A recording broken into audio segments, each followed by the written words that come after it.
Olá, bem-vindo ao canal Boa Semente. Eu sou o pastor Júlio César, pastor da AD Bangu, e eu estou feliz em poder estar aqui com vocês para comentar as revistas Editora Betel Dominical. Tenho certeza que essas revistas têm sido uma bênção. Estamos no terceiro trimestre, estamos estudando aqui os profetas menores. Esse trimestre foi escrito pelo nosso pastor Antônio Antunes, pastor presidente da Igreja da Assembleia de Deus em bairro Amazonas. Estamos sendo muitíssimo abençoados. Quero agradecer ao carinho aí de todos vocês que têm se juntado à família Boa Semente e têm comentado, têm compartilhado os vídeos, têm estudado juntamente com a gente. Se você está chegando aqui agora, bom, esse é o local onde eu compartilho meus vídeos, onde eu deixo aqui as minhas pregações, as lives, e também onde eu comento Escola Bíblica Dominical. Tenho trabalhos para professores, trabalhos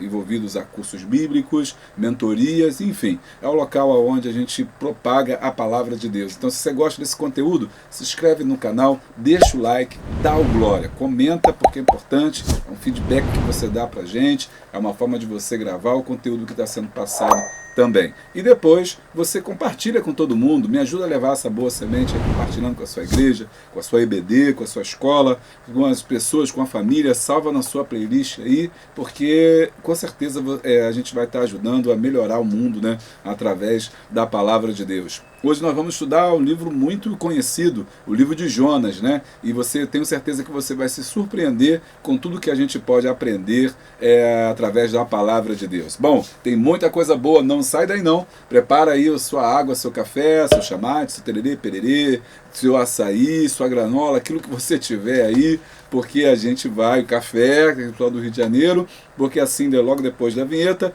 eu e você temos um encontro na presença de Deus. Roda a vinheta.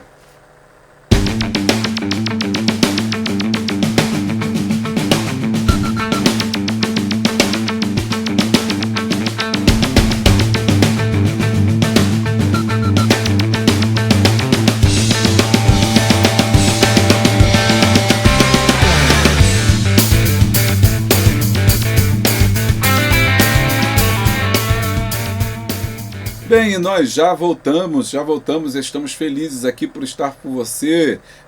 Lembrando aí que você pode ajudar o canal sendo membro do canal Boa Semente, assim você vai ter vídeos exclusivos. Há muito conteúdo que a gente não consegue postar aqui e a gente depois coloca para os membros. Você tem um link aqui embaixo, você entra e se inscreve, e também você vai fazer parte dessa família aí de membros do canal Boa Semente. Seu nome vai estar lá atrás, né, quando sobe os créditos ali, como sinal de muito obrigado. Também você pode ser apoiador do canal. Se você for apoiador, você tem plano de aula exclusivo, especial, toda quinta-feira chegando aí no seu e-mail, tá? E também o seu nome está lá atrás, e o seu link está aqui embaixo. E você também vai poder estar nos ajudando por uma colaboração, que você escolhe o valor, tanto membro quanto apoio, você escolhe o valor dentro das suas condições e vai estar nos ajudando a levar essa boa semente. Muito obrigado mesmo. Essa é uma forma de você nos ajudar. Outra forma de você ajudar, né, e estar financiando aqui a nossa missão é você comprando os e-books. Tem sido uma bênção. Quero agradecer a Deus pela vida de todos aqueles que têm comprado, têm me ajudado nesse trabalho, e tem sido realmente uma bênção. Bom, nós vamos hoje à lição muito sensacional, que eu tenho certeza aí que vai ser bênção para a sua vida. E lembrando, todo mundo aqui tem plano de aula exclusivo. Você entra aqui no nosso grupo de Zap, você vai receber conteúdo da Escola Bíblica Dominical.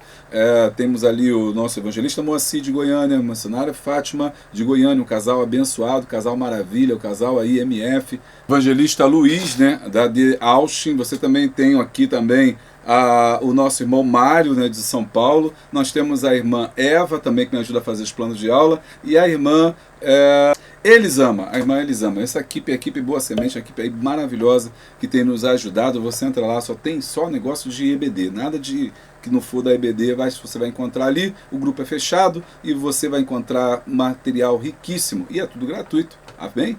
Vem com a gente então para a nossa aula de hoje. Bom, lição 6, Jonas, um alerta para cumprir o chamado de Deus. E disse, na minha angústia clamei ao Senhor, e ele me respondeu. Jonas 2:2. Verdade aplicada, mesmo que pareça absurdo ou diferente do que pensamos, devemos ser obedientes ao chamado divino. Os objetivos da lição são 3. apresentar o cenário da mensagem do profeta Jonas, estudar acerca da fuga do profeta Jonas e extrair lições do livro de Jonas para os nossos dias. Texto de referência está em Jonas, capítulo de número 1. E veio a palavra do Senhor a Jonas, filho de Amitai, dizendo: Levanta-te, vai à casa, à grande cidade de Nínive, e clama contra ela, porque a sua malícia subiu até mim. E Jonas se levantou para fugir de diante da face do Senhor para Tarsis. E descendo a Jope, achou o navio que ia para Tarsis. Pagou, pois, a sua passagem, desceu para dentro dele, para ir com eles para Tarsis, de diante da face do Senhor. Então lhe disseram: Declara-nos tu, agora, por que razão nos sobreveio este mal? Que ocupação é a tua? E de onde vens? Qual é a tua terra? E que povo és tu? Vamos orar? Senhor, nosso Deus, nosso Pai, em Tua presença gloriosa estamos mais uma vez, humildemente, te pedindo, Senhor, que a Tua graça e o Teu amor, Senhor Deus, ó Pai, nos instrua e também, Senhor, faça com que nós possamos aprender e entender a Tua palavra, para que não sejamos também, Senhor, não apenas ouvintes, Senhor, mas cumpridores de toda a palavra, de tudo aquilo que Tu tens para nós. Fale, Senhor, aos nossos corações, ó Deus, não aquilo que nós queremos, mas aquilo que nós precisamos. Instrua-nos, Senhor, pelas vidas da Tua justiça, Senhor, pelos preceitos, ó Deus, da Tua palavra. Ensina-nos, Senhor, o caminho da retidão e da justiça, através, ó Deus, da tua santa e gloriosa palavra, Senhor, que inspira, que dá vida, que motiva, Senhor, e que é a razão do nosso viver. Fale conosco, Senhor, porque precisamos ouvir a Tua voz, porque a Tua palavra é pão para o faminto, a Tua palavra é água para o sedento. A Tua palavra, Senhor, é poderosa, Senhor, para aquele que precisa de ajuda. A Tua palavra traz alívio, traz conforto, traz renovo. A Tua palavra traz consolação. A Tua palavra traz vida e vida com abundância. Ajuda-nos, Senhor, a entender, ó Deus, de forma muito humilde e simples a Tua palavra, para que possamos, através do leite racional, Senhor Deus, ó Pai, crescer na Tua presença, na graça e no conhecimento. Senhor, a Tua palavra diz que o Teu povo, Senhor, errou por falta de conhecimento. Então não nos deixe, Senhor, errar, Senhor, por não conhecer de Ti. Deixa-nos, Senhor, nesta noite, nesta manhã, nesta tarde, nesse momento que Teus filhos, juntamente conosco, estão através da internet, Senhor, aprendendo, ó Deus, a Tua palavra, possam desfrutar do conhecer de Ti. Mostra-nos, Senhor, o Teu rosto, a Tua face e a Tua misericórdia. E abençoa, Senhor, a cada professor e professora, Senhor, no mais distante local que esteja, no Brasil ou fora do Brasil, na grande nação madureira, nos sertões ou nas favelas, nos grandes bairros, nos grandes metrópoles, nos grandes centros comerciais ou nas áreas urbanas, ou mesmo nas fazendas, Senhor, na Amazônia, nos rincões, Senhor, meu Deus, ó Pai, nas populações ribeirinhas, onde quer que chegue este sinal, Senhor, que as pessoas sejam impactadas e que percebam, Senhor, algo de diferente, o mover do Teu Espírito Santo, Senhor, através de nós. Que nós possamos, ó Deus, diminuir, ó Deus, mas que Tu possa crescer e que Tu possa ser com cada professor e professora que dispõe uma parte do seu tempo e deposita, Senhor Deus, ó Pai, na Tua presença para aprender de Ti. Fale conosco, Senhor. Ah, Pai querido, é o que nós precisamos. Mova-se através de nós, flua através de nós e toque através de nós. Que cada professor e professora, superintendente, seja um atalaia vivo e poderoso para, Senhor Deus, ó Pai, trazer a Tua palavra. Fale conosco, é o que nós te pedimos, já te agradecemos no nome poderoso de Jesus. Amém. E graças a Deus. Bom, existem, né, nós vamos estudar hoje o profeta Jonas, talvez o profeta mais conhecido, um dos mais conhecidos aí, tanto na igreja ou fora da igreja, né? Quem nunca ouviu a história de Jonas, que foi engolido aí por um grande peixe, né? E mesmo aqueles que não são crentes conhecem essa história, já ouviram essa história em algum lugar. E também na igreja a gente aprende isso desde a IBD, com a tiazinha da escola dominical, a gente já aprende a história de Jonas, faz fica colorindo ali, né, as baleias e tal, e o mar, então de maneiras que é uma história muito conhecida. Mas, apesar de ser uma história tão conhecida, ela é na verdade muito mal compreendida. Existem pelo menos aí dois grandes erros aí que as pessoas têm, três erros que eu vou enumerar, aqui para nosso momento da gente fazer a nossa introdução da aula sobre o livro de Jonas. Lembrando que os hinos são 205, 253 e 283. Existem então 3 erros interpretativos acerca de Jonas e eu fico pensando sobre isso. Como é que é complicado o ensino errado? A pessoa tem muito cuidado com o ensino. A Bíblia diz que o ensino ele é fundamental, porque uma pessoa que aprende errado vai levar esse conhecimento errado para o resto da vida. E muitas das vezes aqui no canal, tentando combater, né, o analfabetismo bíblico, a falta de conhecimento, vez por outra aparece alguém que ainda insiste naquilo que aprendeu errado, porque depois que a gente solidifica um conhecimento errado, fica difícil da gente colocar um novo conhecimento sobre aquele que não é correto. A história de Jonas também mostra um pouco isso, né?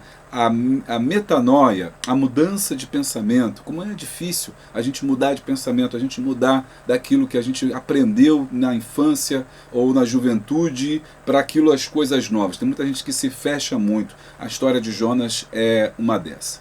Bom, primeiro erro que a gente, interpretação errada, aliás, primeira interpretação errada que a gente vê na escola dominical é dizer que Jonas foi engolido pela baleia, né? Talvez você tenha ouvido falar que Jonas foi engolido por uma baleia, mas como assim uma baleia, se a gente sabe que a baleia pode ser muito grande, mas a garganta dela, né, é muito pequena, muito estreita, tanto é que ela come e se alimenta de peixes bem pequenos.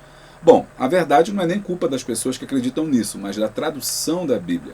No momento de traduzir o texto, né, original, você tem algumas tradições que traduziam por baleia. A melhor tradução é da Septuaginta, e ela trazia a versão de monstro marinho, grande monstro marinho, grandes peixes marinhos, né, monstros mesmo, porque seriam um peixe fora do tamanho. Então hoje as Bíblias já trazem a narrativa já de um peixe enorme, um peixe grande, um peixe cujas dimensões, né, estariam fora dos padrões que nós conhecemos hoje. Mas em momento nenhum o texto sagrado fala em baleia. Foi por causa da interpretação que chegou até nós o termo baleia. E nas Bíblias mais antigas, nas Almeidas mais antigas, né, já vinha essa nomenclatura baleia, e esse conhecimento solidificou. De maneiras que até hoje muita gente, você pega muitas revistas de escola bíblica dominical, você vai ver a baleia, você vai ver um desenho de Jonas, você dá busca na internet, você vai ver ali uma baleia, apesar de nunca ter sido uma baleia. Inclusive, esse animal, né, que deve ter engolido Jonas, né, deve ter sido um animal que deve ter sido extinto, ou seja, um peixe que não deve ter sido extinto. Portanto, nós não conhecemos, nós não temos noção ou menção dentro da ciência, da biologia, de um peixe dessa proporção. Isso não invalida o conhecimento, a narrativa bíblica, porque existem muitos animais que existiam e podem não existir mais, passaram pelo processo de extinção. Assim como um animal que a Bíblia fala muito sobre ele, que é o Leviatã, né, que seria um grande dragão, que hoje é muito difícil de você encontrar, a não ser nos textos sagrados, nos textos bíblicos. E quando os autores falavam de Leviatã, eles estavam pensando justamente em um monstro marinho, ou um monstro aquático, ou um monstro, um grande lagarto, ou um grande dragão, como se fosse alguma coisa assim. Bom, é assim também, né, como os gigantes não existem mais e já existiram segundo a narrativa bíblica. Então o primeiro erro é achar que houve uma baleia. Segundo, é achar que Nínive, que Jonas foi cuspido na praia. Então ele foi engolido pela baleia e foi cuspido na praia. Esse é um outro erro clássico, né?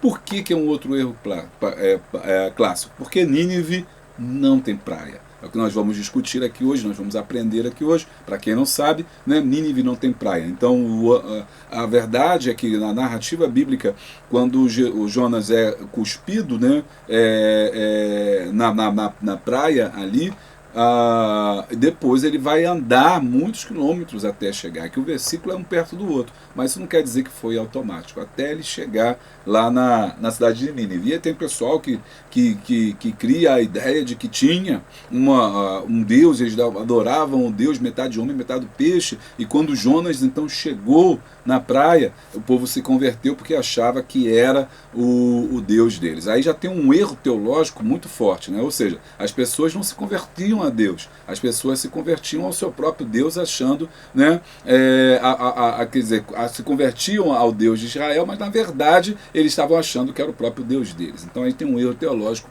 terrível. Então Nínive não tem praia, Nínive não tem nada a ver com praia, Jonas não foi jogado na beira da praia. Então, primeiro, não existe baleia, ele não foi engolido por uma baleia. Segundo, ele não foi cuspido na beira da praia. E terceiro, talvez seja o pior, porque todos esses são questões aí de interpretação.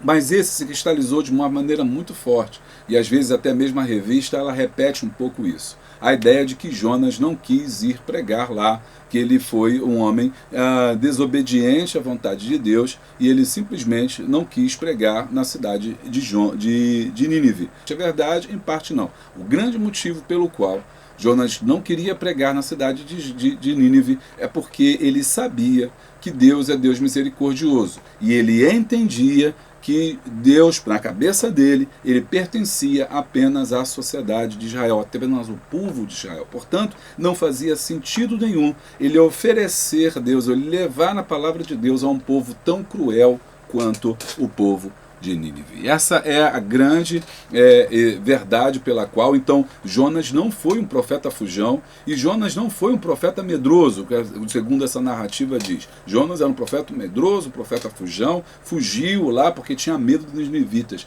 Ele não tinha medo dos ninivitas, embora eles fossem muito fortes e poderosos. Ele não era um homem fujão, não estava fugindo nesse sentido, com medo de Deus, escondido num barco, mas simplesmente ele era um homem sem misericórdia. O livro de Jonas vai trabalhar o tempo todo a misericórdia e a falta de misericórdia, a falta de perdão, o exclusivismo. Quando eu escrevi o e-book, inclusive, dessa semana, que é Jonas, o profeta, Jonas e o Deus da misericórdia, eu quase que dei o nome do e-book de Jonas, o profeta fujão, né? Porque isso ficou tão cristalizado na nossa mente que só depois que eu comecei a realmente pensar sobre isso e preparar a aula, eu falei, não, Jonas não é fujão, Jonas, eu vou repetir o mesmo erro que eu aprendi e vai estar o círculo vicioso do erro. Jonas não é um profeta fujão. Na verdade, esse livro conta a história de um Deus misericordioso em contraponto a um Deus que estava na cabeça de Jonas, um Deus cruel, um Deus vingativo, um Deus exclusivista que só podia ser dele. Vamos lá. Bom, o nome Jonas, como você sabe, significa pomba. E já é interessante porque pomba, né, é justamente a ideia de que alguém que leva uma mensagem. A pomba foi durante muito tempo nos reinos antigos usadas como mensageiro, né? Até a Idade Média ainda se usava a pomba para mensageiro, gavião também. Então a pomba é aquela que leva a mensagem. Não é à toa que Noé, após ao dilúvio, ele deixa que a pomba saia, né, da arca, mostrando ali o final de todas das enchentes e as águas tendo descido. Jonas vai profetizar no período de Jeroboão II, ou seja, no oitavo século. Jonas embora ele profetize no reinado de Jeroboão II, o livro, ele só se transforma em livro. Essa história, ela é primeiro contada e narrada de forma oral, como toda a Bíblia foi, e até que depois ela se transforma em escrito. E ela só se transforma em escrito depois do cativeiro babilônico. Isso é muito importante a gente pensar sobre isso. Bom, e o que acontece depois do cativeiro babilônico? Você sabe que Babilônia destrói, eu vou falar sobre toda essa narrativa, mas Babilônia ela leva cativo de Israel retorna, quando retorna tem Esdras e Neemias que reconstroem um templo. No momento que reconstrói o templo e a cidade, começa a se criar uma ideia de um Deus de Jerusalém, um Deus centrado em Jerusalém. É aí que nasce aquela teologia do templo que a gente está falou tanto quando a gente estudou os evangelhos de Marcos. Essa teologia do templo era o quê? Era a tentativa que começa lá com Esdras e Neemias ao reedificar os muros da cidade e reconstrução do templo, que seria o segundo templo, o templo de Zorobabel, a ideia de uma nação, a ideia de um culto, a ideia monoteísta, a ideia de que só existe um Deus. Só que essa ideia de que só existe um Deus, né, ela começou não só a ideia de que só existe um Deus, mas a ideia de que só existe um povo. Olha só que interessante. Só existe um Deus, Jeová é o único Deus, Jerusalém é a única capital, o templo é o único lugar de adoração. Olha como é que isso é profundo, vem comigo, vem comigo. O templo é o único lugar de adoração e Israel é a única nação. Ou seja, uma visão extremamente exclusivista de Deus. Uma visão pessoal, personalista de um Deus que é somente seu. Só que nesse período do segundo templo, nesse período da retorno, né, e é justamente nesse período do retorno que você tem o combate ao Sambalate, a Tobias, que são pessoas que estão se opondo ao templo. Você tem os samaritanos, né, que já começam a ser vistos como pessoas de categoria de judeus de segunda parte, porque se misturaram com as famílias do entorno, enquanto aquele povo ela vindo de Babilônia para cá, então eles se diziam ou se achavam judeus puros. Os edomitas, que a gente viu na lição passada, né, que estavam ao sul, né, que viviam na cidade fortificada de Edom, então já também começaram a ser colocados de lado e eles começaram a ser vistos como exclusivistas. Mas foi nesse tempo que Deus começou a dar, né, essa visão, ou chamou o profeta Jonas para fazer, para também fazer uma crítica, uma denúncia muito grave àquela ideia de Deus que eles estavam cunhando ali. A ideia que Jonas vai trazer, a história de Jonas traz para nós um Deus universal. Um Deus que não está só no templo, um Deus que não está só em Jerusalém, um Deus que não tem apenas um único povo. E quando eu fui escrever e trabalhar com vocês aqui, preparar essa aula, eu também pensei que eu ia acabar fazendo o erro, dizendo assim, não, inclusive essa é uma ideia nova sobre Deus, uma ideia de uma revelação progressiva em que Deus agora vai passar a ser visto como Deus universal contra um Deus local. Mas não é isso. Na verdade, Jonas, a história de Jonas, o profeta Jonas e o povo que viveu no segundo, após aí que vai contar essa narrativa, é na verdade uma recuperação, uma leitura, um resgate do Deus de Abraão, o Deus de Isaac e o Deus de Jacó. Porque se você se lembra e lê a Bíblia, você sabe que Deus abençoou a todas as nações. Nós estudamos isso no trimestre passado, através de Abraão. Deus chamou Abraão e disse, em ti serão benditas todas as nações. Então Deus ali não se coloca em Gênesis como um Deus exclusivista. Deus é um Deus de todos, que cria o céu, que cria a terra, que cria o mar, que cria os animais, que cria todos os seres, que se envolve na vida dos homens, tanto é na babilônios ou ninivitas, ou cananitas, cananeus no caso, né? E todos eles, Deus está se lidando com as nações. Então havia uma promessa de um Deus que abençoaria a todos através de Israel. Sim, a ideia era que Israel canalizasse as bênçãos de Deus para todos os povos. Não era um Deus somente de Israel, era o Deus de todos. Então a narrativa de Jonas recupera, a profecia de Jonas recupera esse Deus que Jonas não cria no começo, que Jonas não acreditava. Por quê? Porque Jonas tinha uma ideia de um Israel centralizado e separado, né, dos povos ao entorno. Tá gostando? Deixa o like e dá o glória. Bom, e quem eram, né, esses ninivitas? Como eu falei para vocês, Nínive não tem praia. Pelo contrário, Nínive era a capital da Assíria. Quem é o reino da Assíria? A Assíria está um pouquinho antes do reino babilônico. A Síria foi um reino poderoso. E a Síria, como você pode ver no mapa, ela está no meio daqueles confrontos entre as grandes sociedades, os grandes impérios, os grandes combates, né, principalmente lutando para se livrar aí do Egito, que é o maior império do mundo. Mas, de tanto apanhar, os ninivitas também começaram a desenvolver suas próprias técnicas de guerra e se transformaram no maior exército da terra. E esse exército era extremamente cruel. Os soldados ninivitas, eles, assírios no caso, Nínive era a capital, mas os soldados assírios como um todo, eles costumavam ser muito cruéis com os povos que eles dominavam. Eles praticavam pelo menos, por exemplo, o empalamento, que era pegar um homem e cravar, né, um homem ou uma mulher e cravar sobre uma estaca.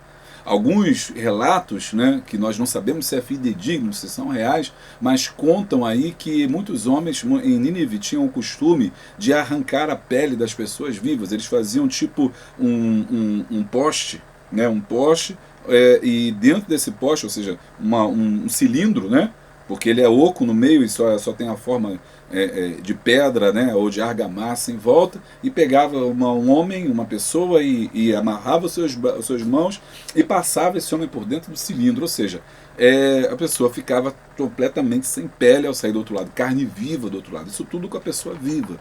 Muitas vezes eles também castravam os homens, né? Eles estupravam as mulheres, então eles eram extremamente cruéis, e o povo daquela época, principalmente o povo de Israel, ele tinha medo dos ninivitas. Os ninivitas eram vistos como homens cruéis, né? Homens sem Deus, homens que já cultuavam sim aos seus deuses, aos deuses dos caldeus, os deuses que Israel não cria, logicamente, mas além disso eles eram extremamente maus, extremamente cruéis. E esse império, então, ele foi muito forte, né? Mas ele foi tão... E havia na cabeça dos judeus daquela época a ideia desses ninivitas cruéis, e eles eram realmente cruéis e se transformaram num grande inimigo de Israel no tempo do reino dividido. A gente já explicou isso no norte e no sul. E no reino do norte, eles destruíram, né, em 622, eles levaram Manassés cativo. Fizeram isso com Manassés. Isso foi em 622. Isso estava muito fresco na memória deles. E isso aterrorizou o reino, né, de Israel no todo, assim como homens extremamente maus. É interessante que em 631 o império assírio começou a enfraquecer-se, né? Começou a enfraquecer-se por conta dessa maldade, por conta dessa crueldade. O povo começou a se rebelar. Em 612, então, Nabopolassar, né, rei caldeu, ele se juntou aos medo-persas e tomaram o império assírio, criando ali o novo império, né, ou muitos acreditam que seria o segundo império babilônico. Bom, o fato é que Nínive então foi destruída. Alguns historiadores acreditam que o fato do rei, lá na época de Jonas, ter se convertido, atrasou em 100 anos, né, a queda desse império aí de Nínive. Bom, a história que a gente está estudando hoje, ela diz mais ou menos assim. No nosso trabalho aqui, a gente faz aqui a introdução, depois a gente vai para a Bíblia, depois a gente vai para a revista fazer a aplicação dela. Bom, a história você já conhece, né? Jonas recebe a mensagem para pregar nessa cidade de Nínive, a esses ninivitas. Ele não queria ir pregar por conta de que achar que eles eram maus e que Deus acabaria os salvando, e isso não era permitido. Ele não aceitava que esse que esses ninivitas se convertessem e, portanto, servissem e adorassem ao mesmo Deus, né? E Jonas pega o barco na direção contrária, né? E aqui é interessante porque quando ele pega esse barco na direção contrária, que ele vai para Jope, ele está retratando ali, através da história de Jonas, tem um retrato desse Deus que é local. Ele acha que Deus é local, por isso ele tenta fugir de Deus. Ora, né, como é que esse Deus manda ele para um lado, ele vai para o outro e acha que vai ficar livre? É porque na cabeça desse Jonas quadradinho, né, nessa cabeça desse Jonas antiquado, a cabeça desse Jonas é formatado, né, naquilo que ele aprendeu e não fechado para as coisas novas, do que Deus faz, do que Deus pode fazer, para a misericórdia de Deus, para o amor de Deus que vai além de todo o nosso conhecimento. Deus estava só em Israel, portanto, se ele fosse para outro lugar, ele fugiria para Deus. E aí que ele pega o navio, ele paga a passagem, se levanta uma grande tempestade. As pessoas começam, que estão ali, os homens que estão ali, começam a se degladiar e pensar: por que está acontecendo isso? Eles oram a Deus. O livro de Jonas é um livro que bastante oração, né? Eles estão sempre orando a Deus. Observe que os marinheiros oram a Deus, e quando eles oram a Deus, eles perguntam a Deus por que está acontecendo, aos deuses, né? Por que está acontecendo aquela tempestade, porque eles acreditavam que existiam deuses que estavam tomando conta do mar. Existia um deus para o mar, um deus para a chuva, um deus para a terra. Então eles perguntam ao Deus dos mares quem seria, o que estaria acontecendo, e aí depois descobrem que Jonas está dormindo. E é interessante também, quero que você acompanhe comigo essa questão da descida, ok? Então, observe, Deus chama Deus chama o esquema do livro, né? Deus chama a Jonas, Jonas desce para o mar, né? No mar ele desce até a popa do navio. Observe como é que ele tem sempre essa descida, né? Ele desce lá para baixo, para a popa do navio, e lá ele fica dormindo. As pessoas descobrem ele, acordam, perguntam o que está acontecendo. Ele fala assim: não, é por causa de mim, eu estou fugindo de Deus. E novamente os marinheiros oram, né? Pede perdão, ele fala assim: se vocês me jogarem no mar, isso vai acabar. Eles não queriam fazer isso, e aí você tem de novo a questão da misericórdia.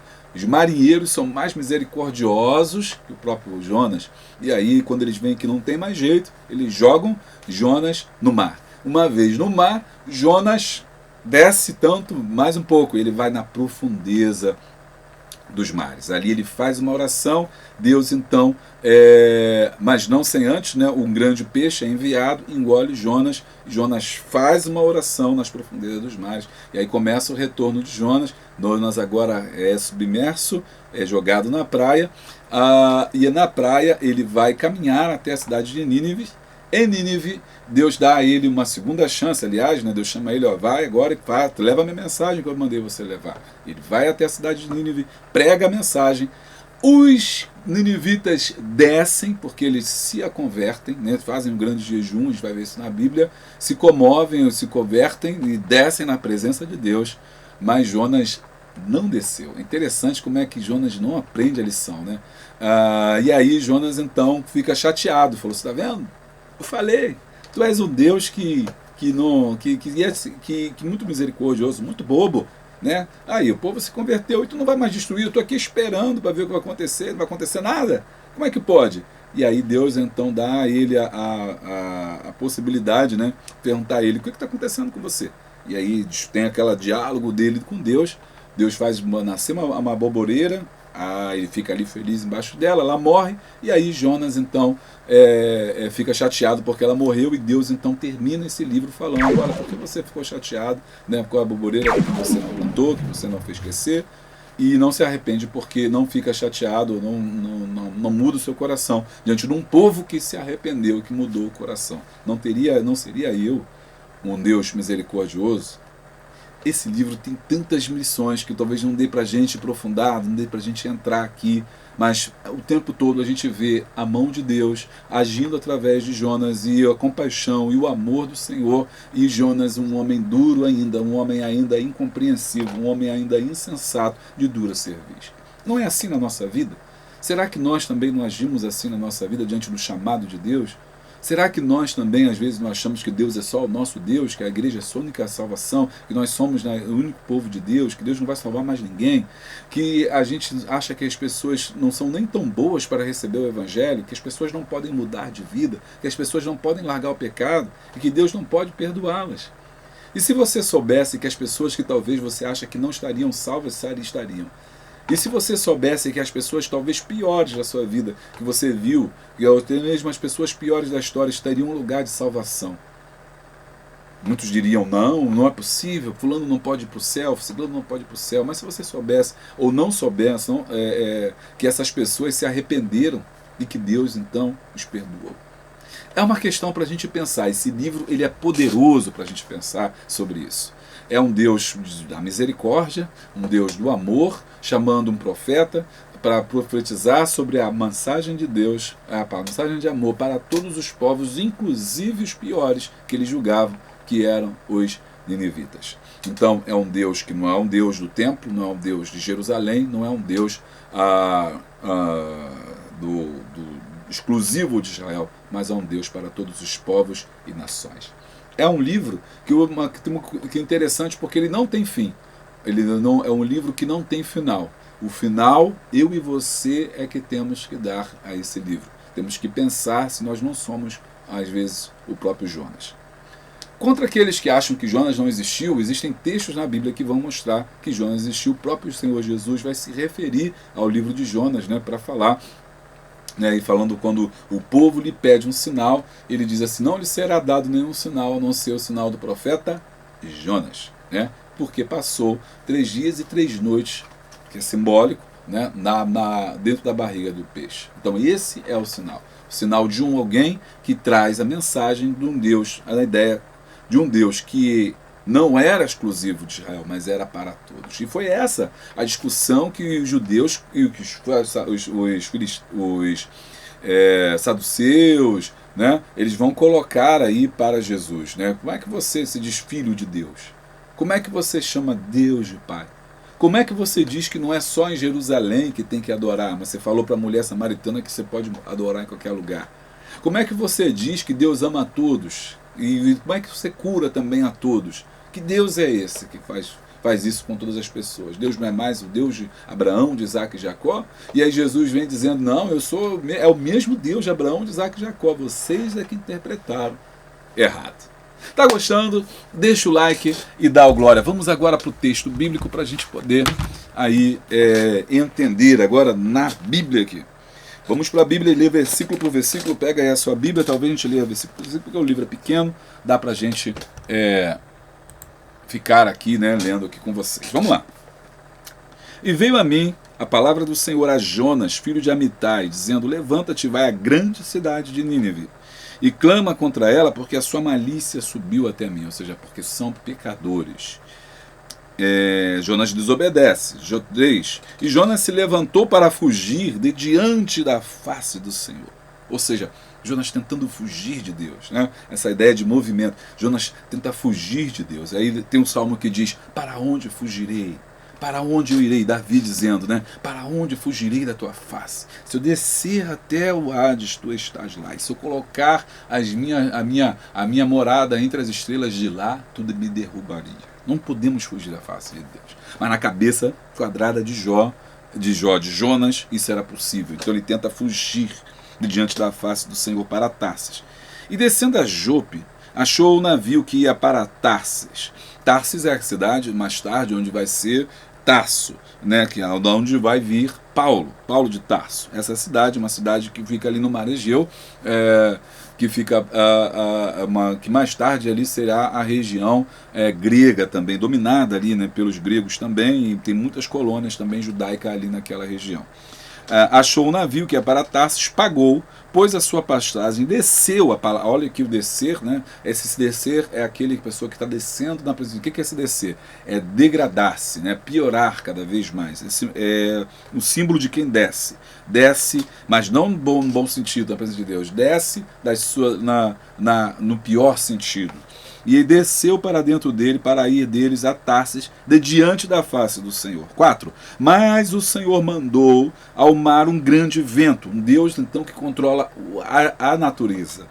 Vento, e fez-se no mar uma grande tempestade, e o navio estava a quebrar-se. Então Deus agora manda, ele é o Senhor, ele é aquele que controla as forças da natureza. Versículo 5. Então temeram os marinheiros. Olha aqui a palavra, temeram, ou seja, tiveram medo, tiveram espanto. Esse temer aqui não é de medo, é temer de reverência. Alguma coisa está acontecendo, o mar está agitado. E clamava cada um com seu Deus, ou seja, começavam a falar, se isso está acontecendo é por causa de Deus. Pausa. É curioso como muitas das vezes as pessoas que nós dizemos que não tem Deus, têm mais temor do que os que dizem ter Deus. Eu vejo às vezes cada coisa crente fazendo que nem o ímpio faz. Que nem o pior ímpio está fazendo, mas eu vejo o crente sem temor nenhum. Então, para você ver. Então, e clamavam cada um ao seu Deus, e lançaram ao mar as fazendas que estavam no navio. Fazendas aqui são a comida, a bebida, fazendas o que estavam vendendo, estavam levando. Talvez seria um navio mercante. Então, por isso, fazendas. Para o aliviarem do seu peso, para o navio ficar mais leve e não afundar. Jonas, porém, desceu, de novo a palavra desceu, aos lugares do porão, e se deitou, e dormia um profundo sono espiritual, né? Quando nós tentamos fugir de Deus, nós acabamos dormindo o sono da indolência, o sono espiritual. E o mestre do navio chegou, que é o capitão, disse, que tens de monstro dormente? Levanta-te, invoca o teu Deus. Cada um está chamando o seu Deus. Versículo de número 7. Dizia cada um ao seu companheiro, vinde e lancemos sorte. Lançar sorte era uma técnica antiga, no mundo antigo, de saber quem é que estava errado, né? Então lançava sorte, né? E aí lançaram sorte, e aí caiu sobre Jonas. 8. Então lhe disseram, declara-nos tu agora o que está acontecendo, o que você fez com o teu Deus. Depois cada um achava que tinha um Deus separado. Ele disse, eu sou hebreu e temo ao Senhor. Teme mesmo? Jonas diz que teme, não sei. O Deus do céu que fez o mar e a terra seca. Então ele sabe que Deus, ele criou todas as coisas. Ele não tem essa ideia exclusiva, quer dizer, ele acha, Deus criou todas as coisas, mas a salvação é só para o judeu, né? Então Deus criou o céu, Deus criou o mar, Deus criou tudo. A salvação é só nossa. Versículo 10. Então os homens se encheram de grande temor. Segunda vez, os homens têm mais temor que Jonas. 11. E disseram, o que faremos, pois, a nós, para que o mar se acalme? Porque o mar ficava cada vez pior. E Jonas disse, me joga no mar e tudo vai cessar. 13. Entretanto, os homens remavam, esforçando-se a alcançar a terra, mas não podiam, porquanto o mar se embrovecia cada vez mais. Ou seja, eles não quiseram lançar Jonas no mar. Misericordiosos, contraposto a um Jonas que não tinha pena nem dele mesmo. Então clamaram ao Senhor e disseram, Senhor, agora clamaram ao Deus de Israel. Terceira vez eles estão orando. Nós te rogamos, não pereçamos por causa da vida deste homem. E não ponha sobre nós a culpa de matá-lo agora, vamos lançá-lo no mar. O 15. Porque foi ele mesmo que procurou isso, fugindo da tua face. 15. E levantaram Jonas e lançaram-no no mar, e cessou a fúria. Ou seja, o motivo realmente era Jonas estar ali, né, no lugar errado. E temeram, pois, estes homens. 17. Deparou, pois, o Senhor um grande peixe. Aqui já está a versão da Dake, uma versão mais moderna, para que tragasse Jonas. E esteve Jonas 3 dias e 3 noites nas entranhas do peixe. Aqui também muitas pessoas pensam, isso aqui foi uma punição. Na verdade, hoje eu vejo como uma bênção. Na verdade, Deus estava guardando Jonas. Deus não estava matando Jonas, Deus estava guardando Jonas, porque dentro do peixe ele estava vivo, senão ele teria morrido afogado. É curioso como Deus mantém a nossa vida, mesmo diante da dificuldade, Deus nos mantém. Às vezes tem coisas que nós achamos que é para o nosso mal, mas é para o nosso bem. Tem situações que nós passamos na nossa vida e nós perguntamos, por que isso está me acontecendo? Por que Deus está me punindo? Não, às vezes Deus não está nem te punindo, Ele está te guardando de coisa pior. Versículo capítulo 2. E orou Jonas ao Senhor seu Deus das entranhas do peixe. E disse, na minha angústia clamei ao Senhor e Ele me respondeu. Do ventre do inferno gritei e tu me ouviste a voz. Porque tu me lançaste no profundo, no coração dos mares, e corrente me cercou. Todas as tuas ondas e tuas vagas passaram sobre mim. E eu disse, lançado estou diante dos teus olhos. Todavia, tornarei a ver o templo da tua santidade. As águas me cercaram até a alma, e o abismo me rodeou, e as águas se enrolaram na minha cabeça. As algas se enrolaram na minha cabeça. Eu desci, de novo a ideia de descer, eu desci até os fundamentos dos montes, os ferrolhos da terra correram sobre mim para sempre, mas tu livraste a minha vida da perdição, ó Senhor meu Deus. Então Jonas, no meio da sua dificuldade, da sua luta, ele diz, eu clamei, mesmo estando dentro desse peixe, tu foste misericordioso, tu guardaste a minha vida aqui. E quando, versículo 7, quando desfalecia a minha alma, ou seja, quando ele pensou que ia morrer, o que aconteceu? Ele foi tragado pelo peixe. Né? Então, quando desfalecia a minha alma, eu me lembrei do Senhor e entrou a ti a minha oração no templo da tua santidade. Maravilha, né? Os que observam as vaidades vãs deixam a sua própria misericórdia, mas eu te oferecerei sacrifício com voz de agradecimento, e o que votei pagarei. Do Senhor vem a salvação. Então, como se ele pedisse aqui perdão, como se ele pedisse, Senhor, me deixa entrar no templo mais uma vez, me deixa pagar os meus votos, o que eu votei, ou seja, o que eu jurei fazer, eu vou fazer. Deus, então, que é misericordioso, faz o quê? Versículo de número 10. Falou, pois, o Senhor ao peixe, e ele vomitou Jonas na terra. Será que não vomitou Jonas na praia? Não vomitou Jonas em Nínive? Simplesmente colocou Jonas para fora. Jonas, então, agora está fora, está livre. E capítulo 3 é quando Deus, então, dá a segunda chance a Jonas. Vamos lá, Jonas, eu não desisti de você. Eu não desisti de você. Vamos lá. Eu ainda estou contigo, ainda vou te usar mais uma vez. E veio a palavra do Senhor a segunda vez a Jonas, dizendo, levanta-te e vai à grande cidade de Nínive, prega contra ela a pregação que eu te disse. Deus não repete, né? Ele só fala, vai, fala, porque eu já te falei, não vou falar de novo. Levantou-se Jonas e foi a Nínive, segundo a palavra do Senhor. Era, pois, Nínive uma grande cidade, de 3 dias de caminho.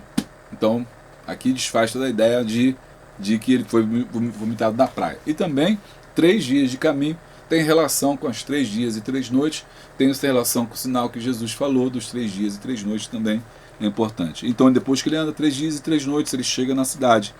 E começou Jonas a entrar pela cidade caminho de um dia e pregava e dizia, ainda 40 dias e Nínive será subvertida. Ou seja, ele começou a pregar que Nínive seria destruída. E os homens de Nínive creram em Deus e proclamaram um jejum e vestiram-se de saco, desde o maior até o menor. Aqui tem muitas lições. Primeiro, eles se esvaziam. O jejum é o símbolo do arrependimento. Aprendemos isso aqui. Eles se esvaziam e se arrependem. E terceiro, não há grande, não há pequeno. Todo mundo faz isso. Do mais importante até o mais simples também vai jejuar. Porque a palavra chegou a Nínive e levantou-se do seu trono, tirou de si os seus vestidos e cobriu-se de saco e assentou sobre a cinza. O próprio rei se arrependeu. E fez uma proclamação, se divulgou em Nínive, por mandado do rei, que grandes e pequenos, nenhum homem, nem animal, nem boi, todos eles deveriam ficar sem comida. E aqui, mostrando que ele ouviu a palavra, ele creu na palavra e eles se arrependeram. Mas os homens animais estarão cobertos de sacos e tal.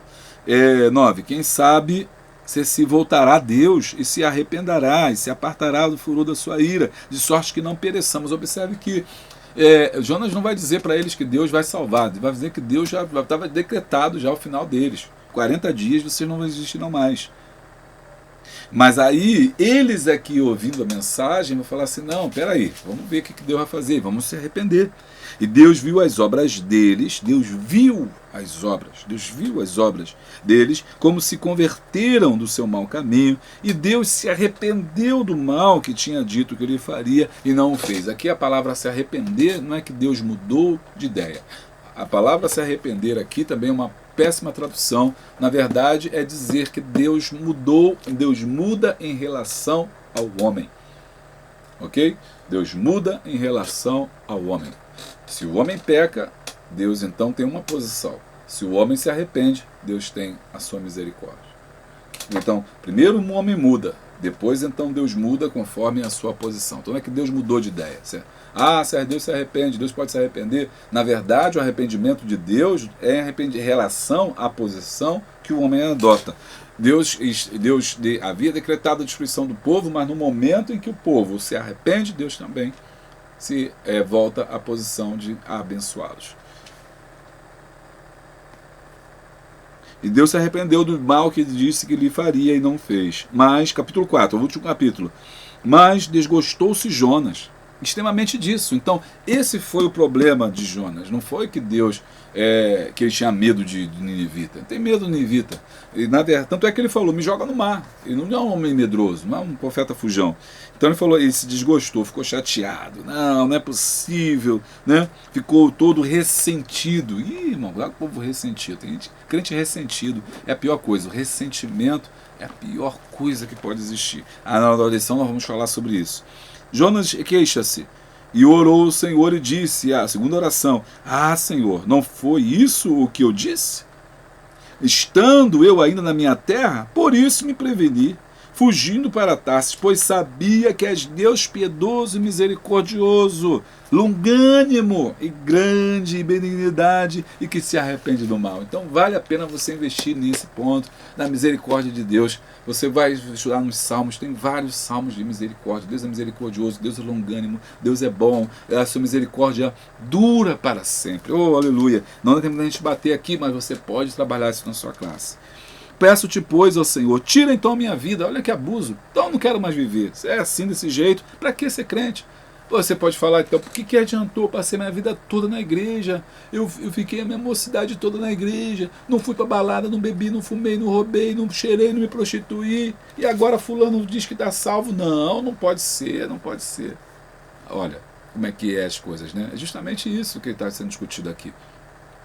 Você não ficou na igreja a sua juventude toda, não bebeu, não fumou, não cheirou, não se prostituiu, não roubou, não matou, não por causa do amor de Jesus, mas porque você tinha medo de ir para o inferno, essa é a verdade. Então quando isso acontece, que você vê uma pessoa que não passou pelo processo que você passou, e aí se salva, aí você fica com raiva.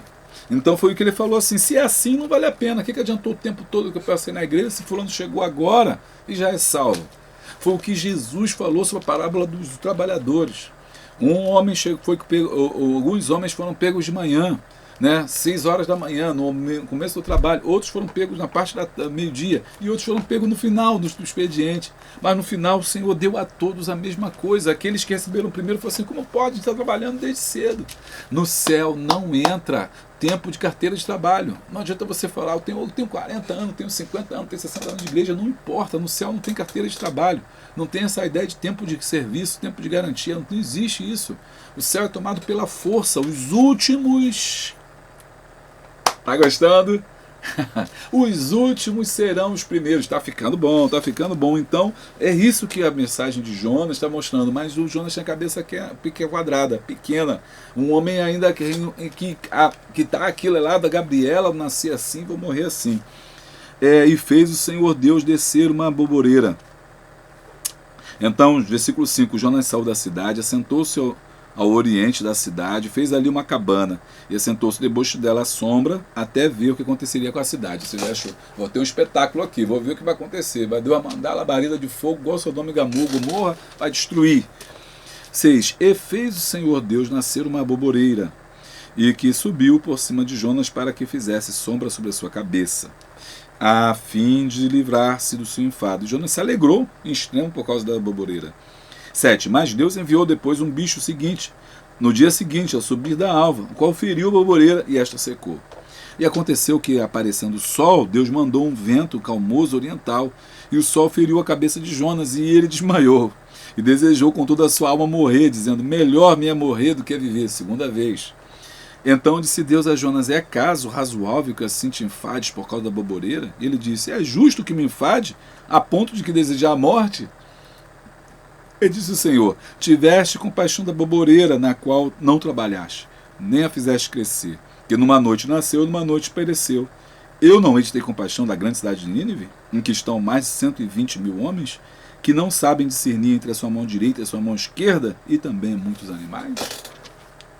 Aí termina essa história, né? Termina a história, quer dizer, ela não termina assim, é um livro que não termina, ele deixa em aberto para a gente fazer uma grande reflexão. Tem gente que tem mais pena de bicho do que de gente. Tem gente que gosta mais de animal, gosta mais do cachorro do que de pessoas. Tem gente que gosta mais de planta do que seres humanos. Não. Deus, você deve amar o ser humano, porque o ser humano foi feito à imagem e semelhança de Deus. E a mais semelhança de Deus é todos aqueles que estão ao seu lado, como Jesus falou: vai e faz ao mesmo a teu próximo. Introdução. O profeta Jonas fugiu do chamado de Deus para pregar aos ninivitas, achando ser possível tal coisa. Então, ideia de fugir de Deus, né? Pois em seu coração achava que aquele povo não merecia ser poupado do castigo divino, caso viessem a se arrepender. O povo tem que sofrer mesmo.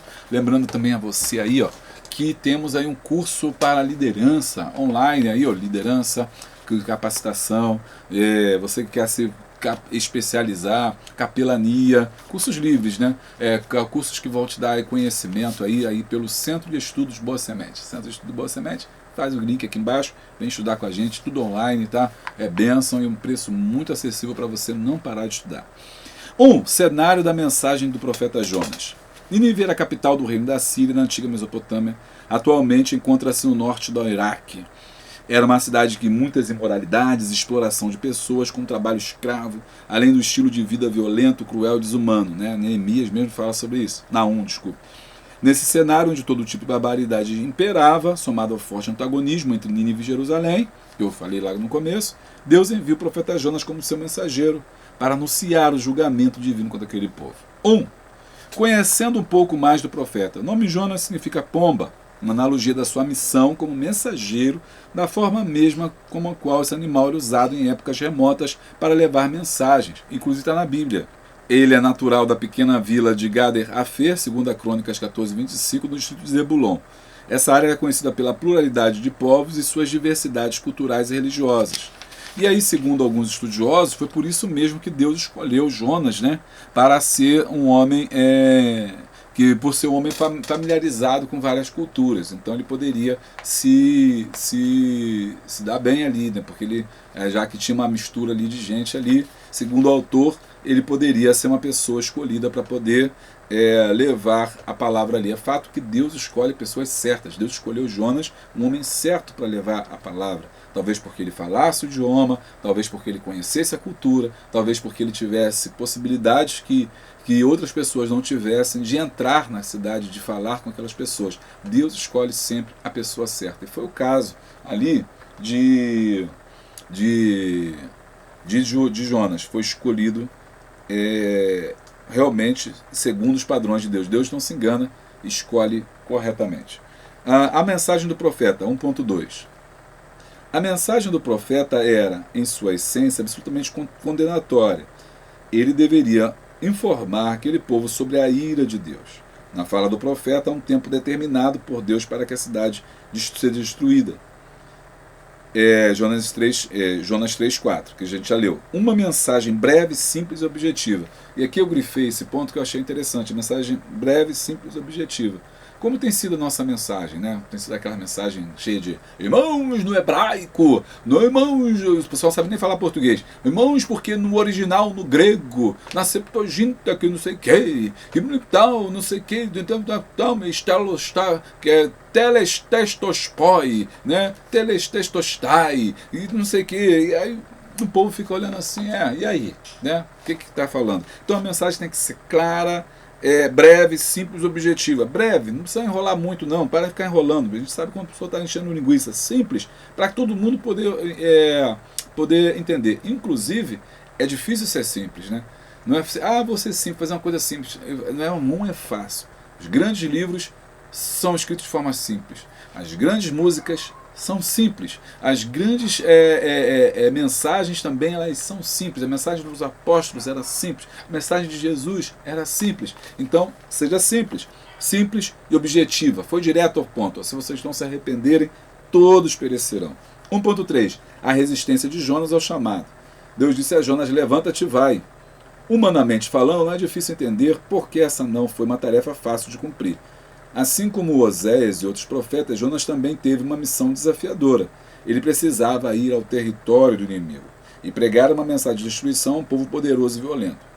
Como dito anteriormente, a truculência daquele povo e o medo da barbárie eram uma ferramenta de dominação dos assírios. Como eu falei para vocês, realmente eles eram um povo ruim. Como enfrentar esse povo em seu território e ainda com a mensagem que anunciava o seu extermínio. Então, observe que aqui reflete ainda essa ideia de que Jonas teve medo. Né, embora ele justamente, quando a gente viu lá na Bíblia, que ele fala o contrário. Você está vendo? Eu não queria vir por isso. Por quê? Porque eu sabia que o Senhor não destruiria se o povo se arrependesse. Aproveitando para falar para você do curso Professor Escola Bíblica Dominical. Todo domingo eu falo e você não se inscreveu ainda. Vem estudar comigo. Vem estudar comigo. Você também que é professor, que é superintendente, quer saber mais, gostaria de saber dos profetas maiores? Tem um livro aqui, um curso só sobre o profeta Ezequiel, do profeta do Novo Testamento. Tem o curso de Apocalipse, então não tem desculpa para você não fazer. Vai e faça. Membro tem 20% de desconto. E também apoiador, 20% de desconto. Está esperando o quê? Vem estudar comigo. Esse curso é pela Hotmart. O link está aqui embaixo. Espero vocês lá, hein? 2. A fuga do profeta. A fuga para um lugar longe de toda aquela missão impossível aos seus olhos foi um ingênuo plano do profeta. Né? Gênesis 1:3, a gente falou, ele tinha uma ideia na cabeça dele de que Deus era local. A ideia desse Deus territorial, né, que existia na época. E a história mostra que não, Deus está em todo lugar. Até os marinheiros riram dessa história de Jonas. O 2.1, Jonas e o grande peixe. O fato de algumas tradições do texto bíblico, ele vai explicando aqui pra gente por que aquele erro que eu falei lá da interpretação de Jonas como da baleia, né, do peixe como uma baleia. Ao invés de grande peixe, como em outras traduções, tem sido motivo de grandes discussões, erros e muito ceticismo entre pessoas, porque muita gente descrê na Bíblia porque fala, como é que pode? Uma baleia não pode engolir um ser humano e permanecer vivo e tal. De acordo com alguns dicionários gregos, a palavra grega subjacente, que é traduzida como baleia, é a palavra ketos, e definida amplamente como uma grande criatura marinha, monstro marinho, como eu falei para vocês, que a Denker traz, ou peixe enorme, pela Vine. Entretanto, o fato mais importante a ser ressaltado é que não importa o quão longe o homem esteja de Deus e sua vontade. Ainda assim o Senhor poderá alcançá-lo e trazê-lo novamente para junto de si. Então não perca tempo. Salmo 39, 9 e 10, para onde fugirei da tua face? né? Então não perca tempo discutindo na classe. Ah, foi uma baleia, foi um peixe, foi um monstro marinho, foi o quê? O importante é a história, contar pra gente, narrar, trazer pra gente a ideia de que o homem não está longe de Deus. O homem não está longe de Deus, não pode ficar longe de Deus. Ninguém está longe de Deus demais que não possa ser alcançado por Ele. A ideia principal é que Deus trouxe aqui a Jonas para poder estar perto dele, né? Isso que é a ideia principal que o autor estava chamando a atenção. Não perca tempo com isso. Se for um peixe, se não for peixe, o que aconteceu? O importante é que Deus guardou Jonas e Jonas chega na cidade. 2.2. Segunda chamada de Jonas. Jonas, arrependido, orou a Deus e ouviu sua oração e disse: na minha angústia clamei ao Senhor. E ele me respondeu: do ventre do inferno gritei, e tu ouviste a minha voz. Deus sempre escuta a nossa voz. É interessante que Deus ouve, mesmo estando em pecado, mesmo estando errado, porque Jonas estava errado. Jonas estava em pecado, Jonas estava fugindo, Jonas estava na desobediência, mas Deus ouviu. Muitas vezes nós achamos que Deus não pode ouvir alguém na desobediência. Deus pode ouvir alguém na desobediência. Alguém que está clamando por misericórdia, está lá agora preso nas drogas, no vício, no pecado, precisando de ajuda. Levanta a tua mão, clama ao Senhor, Deus vai te ouvir. Uma vez que o Senhor havia lhe poupado a vida, o profeta tem a oportunidade de retomar os planos iniciais no seu ministério, que eram os planos de Deus e não os seus, ou seja, que ele fosse lá, porque Deus amava aquele povo, que Jonas não gostava, mas Deus amava. Depois que o grande peixe vomitou o profeta em terra firme, ele ouviu a segunda vez a ordem divina para ir a Nínive. Vai, levanta e vai a Nínive e fala a mensagem que eu te disse anteriormente, né? E aí você chama a atenção aqui para a segunda vez, o Deus da segunda chance, o Deus da segunda milha, o Deus, né, das segundas tentativas. Deus sempre está, nunca desiste do homem, né? Deus chamou Abraão várias vezes, Abraão, Deus chamou a Moisés, foi atrás de Moisés, e Deus foi atrás também de Jonas lá, buscou a Jonas, acreditou em Jonas, redimindo a Jonas. Nada foi alterado por causa dos temores ou da incompreensão de Jonas, ou seja, o mal, é isso que é interessante, né? Mesmo que nós sejamos maus, mesmo que nós não sejamos fiéis, mesmo que nós sejamos pessoas incrédulas, Deus é misericordioso para conosco. Eu louvo a Deus porque Deus é misericordioso para comigo. Mesmo nas minhas dificuldades, nas minhas incompreensões, no momento da minha fraqueza, eu oro ao Senhor e Deus me escuta. Então, no momento da sua fraqueza, da sua dúvida, da sua falta de fé, que você possa entender que esse Deus te ouve mesmo na situação onde você estiver. Nas entranhas do peixe, na humilhação, no lugar mais baixo onde você estiver, continue clamando e acreditando, porque Deus é fiel. 2.3, o arrependimento em Nínive. 2.3, arrependimento em Nínive. Ao ouvir a mensagem, todo o povo creu em Deus, humilhando-se e jejuando, mostrando arrependimento por suas más ações. Lá no meio, o improvável aos olhos do profeta aconteceu, que ele... A perversa, imoral e idólatra Nínive se arrependeu e se converteu. A pregação de Jonas resultou em um grande avivamento, pois mais de 120 mil pessoas voltaram-se para Deus. Nem entre o seu povo Jonas tinha presenciado tamanho feito, já que repetidas vezes foi dito a respeito das 19 reis idólatras de Israel. Ou seja, Deus fez mais uma obra maior, houve um avivamento maior entre os ímpios do que no próprio Israel. Olha, isso não é simbólico isso, né? Houve um arrependimento maior, houve um avivamento maior entre os ímpios do que no meio de Israel. Se cumprindo o que diz o apóstolo Paulo, onde abundou o pecado, a graça superabundou. Aleluia! No próximo tópico nós vamos ver a aplicação de Jonas nos dias de hoje. 3. Jonas para hoje. Mesmo pessoas que nunca leram a Bíblia já ouviram falar de Jonas em algum momento, sabem alguma coisa a respeito do profeta. Assim como Jonas, de alguma maneira também já tentamos fugir. Olha que aplicação linda. Já tentamos fugir dos propósitos de Deus e das ordens de Deus para cumprir a sua missão. Por isso que eu falo que eu e você podemos ser um Jonas, né? Será que nós não estamos fugindo do propósito de Deus, da chamada de Deus, daquilo que Deus tem para nós, daquilo que Deus tem para a nossa vida? Né? Será que nós também não agimos às vezes como Jonas, tentando fugir de Deus, achando que vamos nos esconder de Deus, vamos para um lado oposto de Deus, escondido no medo, escondido no pavor, escondido nas imperfeições, escondido nas nossas falhas, nas nossas culpas, descendo, né, através dos lugares mais recônditos da nossa alma, da nossa frustração, do nosso medo, achando que Deus não está lá. Deus sabe todas as coisas. E aí entra o poder de Deus. 3.1.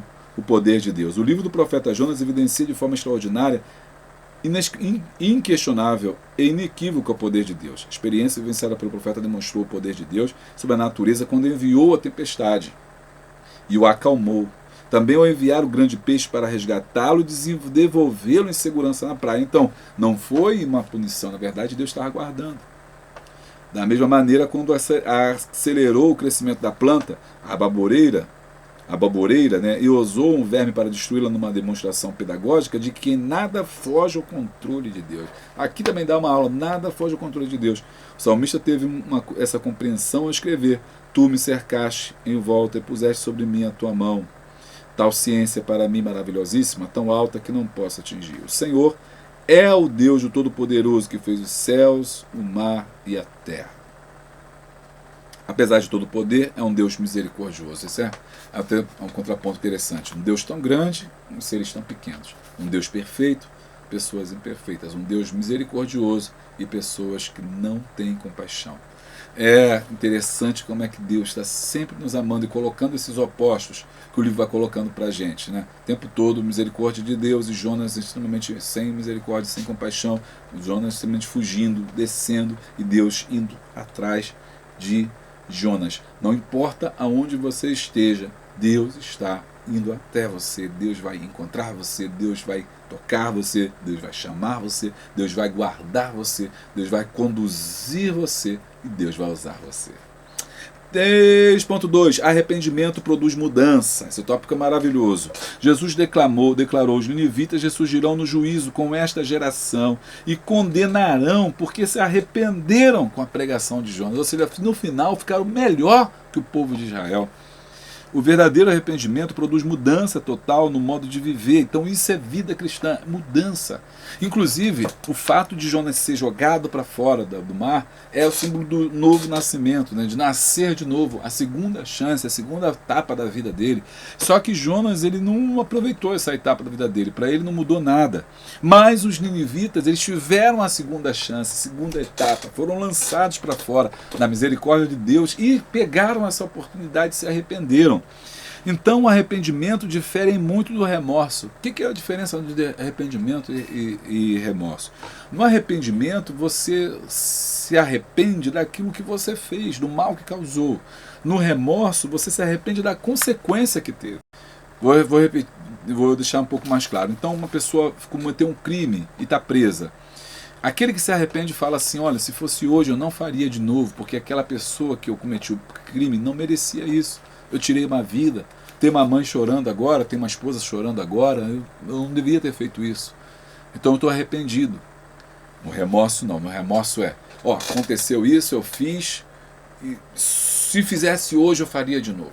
Se tivesse a oportunidade eu teria feito. Não me arrependo de nada. Mas você está preso, o problema é que eu estou preso. Eu não estou gostando da cadeia, mas se eu tivesse que fazer eu faria. Ou seja, isso não é arrependimento, isso é remorso. O remorso, você tem medo das consequências. O arrependimento, você tem pavor do que você fez. E Deus não está lidando com remorso. Deus lida com arrependimento. Foi o caso do Judas Iscariote. Ele não se arrependeu, ele teve remorso das consequências que ele causou, mas não de ter feito o que ele fez. O arrependimento difere muito do remorso. Então, trabalhe isso na sua classe. O que é arrependimento? O que é remorso? Quantas vezes será que nós estamos realmente arrependidos? Uma pessoa que se volta para Deus, daqui a pouco está lá fora. Uma pessoa que não leva as coisas de Deus a sério, será que está arrependida? Uma pessoa que não ama seu irmão, não ama seu próximo, não serve a Deus direito, será que está arrependida? Ou está só com remorso? Não são poucas as vezes em que as pessoas confundem arrependimento com remorso. Por isso é importante ressaltar que o remorso não produz mudança de atitude. Ou seja, se tivesse que fazer, faria tudo de novo. Faria tudo outra vez. Na maneira de pensar ou no desejo de não mais continuar a praticar o pecado. Então, que nós possamos nos arrepender diante de Deus, né? Porque um coração contrito, Deus não deixará. Ou não desprezará. Aquele que, mediante o confronto com as suas atitudes contrárias à palavra de Deus, se entristece, inclusive com choro e lamentações, mas continuam a praticá-las, demonstram claramente que não houve arrependimento genuíno. Arrependimento significa mudança de mente, maneira de pensar, visão de mundo.